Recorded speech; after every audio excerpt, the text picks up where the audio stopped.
তুমি আমার কামিয়াব কইরো, আমার সহায় হইল, আমি যেন পরিবারের মুখে হাসি ফুটাইতে পারি, সেই তৌফিক তুমি আমার দান করো আল্লাহ। রমেশ, তাড়াতাড়ি রেডিও। বিষয়টা কি মামা?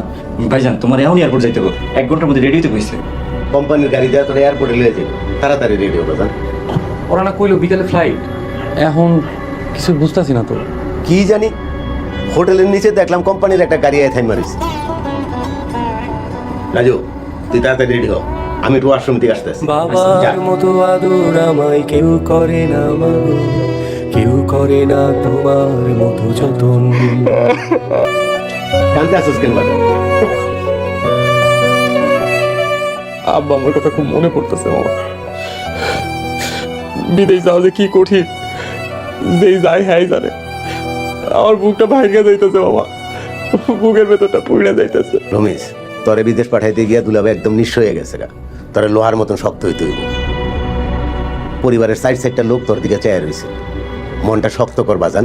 দোয়া করেন মামা, এইটাই জানি আমার শেষ কান্না হয়। এই কয়টা বছর আমি কাঁদতে চাই না, পরিবারের মুখে হাসি ফুটাইতে চাই। রাজু, জি ভাইয়া। আব্বা আমরা দেখে রাখিস। চল জলদি চল, কোম্পানির গাড়ি খারাপ রয়েছে। আচ্ছা রেডি হইতেছি।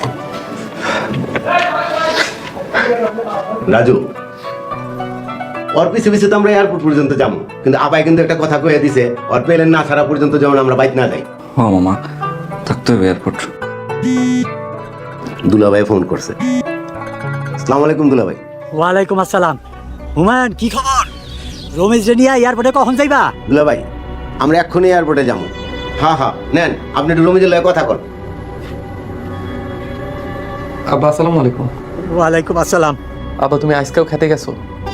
বাড়িতে আম্মা রিতা একলা, আজকে খেতে না গেলে হইতো না? বাবারে, প্রয়োজন কোনো কিছু মানে না, প্রয়োজনের কাছে সবাই অসহায়। আব্বা